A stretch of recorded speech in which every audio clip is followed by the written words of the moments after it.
Hello students, আমি Nitish sir জ্ঞানজ্যোতি coaching সেন্টারের পক্ষ থেকে তোমাদের প্রত্যেককে জানাই আরো একবার স্বাগত। তো স্টুডেন্টস, আজকে তোমাদের সঙ্গে আমি আলোচনা করব এসকেবিইউ অর্থাৎ সিধু কানু বিরসা ইউনিভার্সিটি আন্ডারে যে সমস্ত ছাত্রছাত্রীরা বিভিন্ন কলেজগুলোতে পড়াশোনা করছো তাদের জন্য আজকে Gupta and post Gupta age থেকে মেজর যে তোমাদের হিস্ট্রি রয়েছে থার্ড সেমিস্টারের, সেখান থেকে কিছু 2 নম্বরের প্রশ্ন নিয়ে আলোচনা করব।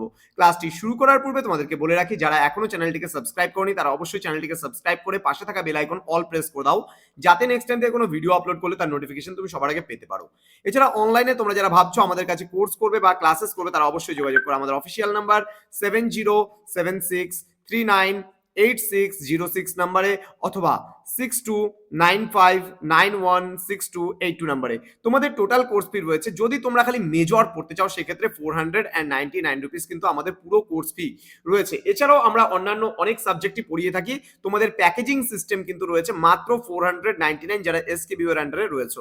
তো স্টুডেন্টস, দেরি না করে আজই যোগাযোগ করো আমাদের সঙ্গে এবং পুরো নোটস পত্র প্যাকেজিং সহ তোমরাও কিন্তু পেতে পারো।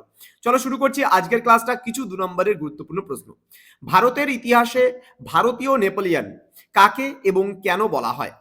নেপোলিয়ান, ভারতের নেপোলিয়ান কাকে এবং কেন বলা হয়? দেখো, অসাধারণ রণপাণ্ডিত্য প্রদর্শন করে গুপ্ত বংশীয় সম্রাট সমুদ্রগুপ্ত উত্তরাধিকার সূত্রে প্রাপ্ত তার ক্ষুদ্র রাজ্যকে প্রায় সর্বভারতীয় সাম্রাজ্যের চরিত্র প্রদান করেছিলেন। রাজ্য বিজয়ে তার ব্যাপক সাফল্যের জন্যই কিন্তু ডক্টর ভিনসেন্ট স্মিথ সমুদ্রগুপ্তকে কিন্তু ভারতীয় নেপোলিয়ান বলে বা নেপোলিয়ান অফ ইন্ডিয়া বলে কিন্তু তিনি আখ্যায়িত করেছেন। তাহলে এটা 2 নম্বরের জন্য খুবই গুরুত্বপূর্ণ একটা প্রশ্ন। পরবর্তী প্রশ্ন, উত্তর ও দক্ষিণ ভারতের কতজন রাজাকে সমুদ্রগুপ্ত পরাজিত করেছিলেন? খুব গুরুত্বপূর্ণ একটি প্রশ্ন। এলাহাবাদ প্রশস্তি থেকে, সমুদ্রগুপ্তের যে সভাকবি ছিল হরিসেন, সেই হরিসেনের এলাহাবাদ প্রশস্তি থেকে আমরা জানতে পারি সমুদ্রগুপ্ত উত্তর ভারতের 9 জন রাজাকে এবং দক্ষিণ ভারতের 12 জন রাজাকে কিন্তু তিনি পরাজিত করেছিলেন। তাছাড়া মধ্য ভারতের তিনি আটবিক রাজ্য জয় করেছিলেন। সমুদ্রগুপ্তের পরাক্রমে ভীত হয়ে তার সাম্রাজ্যের সীমান্তবর্তী 5টি রাজ্যের নৃপতি ও 9টি উপজাতীয় প্রজাতন্ত্র তার প্রতি বশ্যতা জ্ঞাপন কিন্তু করেছিল। ঠিক আছে, তো নেক্সট প্রশ্ন আমরা চলে আসবো। নেক্সট প্রশ্ন বলছে, উত্তর ও দক্ষিণ ভারত অভিযানের ক্ষেত্রে সমুদ্রগুপ্ত ভিন্ন ভিন্ন নীতি অনুসরণ করেছিলেন কেন? ওকে, প্রথম প্রশ্নে আমরা চলে আসবো। কি বলছে দেখো, সমুদ্রগুপ্ত উত্তর ও দক্ষিণ ভারত অভিযানের ক্ষেত্রে একই নীতি অনুসরণ করেননি। উত্তর ভারত অভিযানে তার ছিল সর্বরাজোচ্ছেদতা, অর্থাৎ সকল রাজার উচ্ছেদকারীর ভূমিকা। এখানকার 9 জন রাজাকে পরাজিত করে তিনি তাদের রাজ্য দখল করেছিলেন। কিন্তু দক্ষিণ ভারত অভিযানে তার ছিল গ্রহণ মোক্ষ অনুগ্রহ নীতি। দক্ষিণ ভারতের রাজাদের পরাজিত করে তিনি তাদের নিজ রাজ্য ফিরিয়ে দিয়েছিলেন। রাজ্য ফিরে পেলেও অবশ্য দক্ষিণ ভারতের রাজারা সার্বভৌম অধিকার ফিরে পাননি। তারা গুপ্ত সাম্রাজ্যের অধীনে স্বায়ত্তশাসনের অধিকার লাভ করেছিলেন।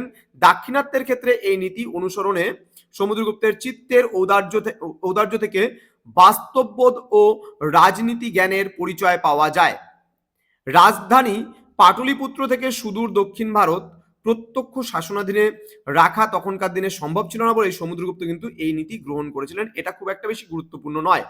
পরবর্তী প্রশ্ন, এলাহাবাদ প্রশস্তি কে রচনা করেন? এতে কার কীর্তি বর্ণিত হয়েছে?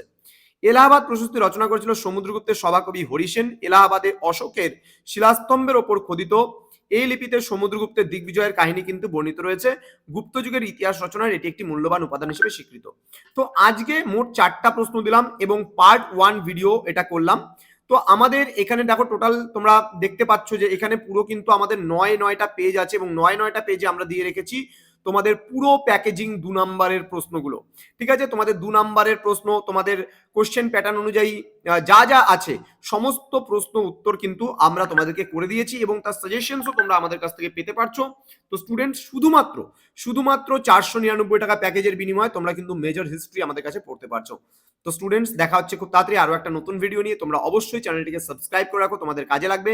এরপরে আমি ধাপে ধাপে ক্লাসগুলো নিয়ে আসবো। তোমাদের তো জানুয়ারির 20 তারিখ থেকে পরীক্ষা, তো তোমাদের কিন্তু এর মানে মধ্যে তোমরা সমস্ত পেপারে যা যা সাজেশন তোমাদের দরকার তোমরা আমাদেরকে কমেন্ট করে কমেন্ট বক্সে জানাও। তোমাদের জন্য খুব তাড়াতাড়ি নিয়ে আসছি আমি পরবর্তী ক্লাসগুলো।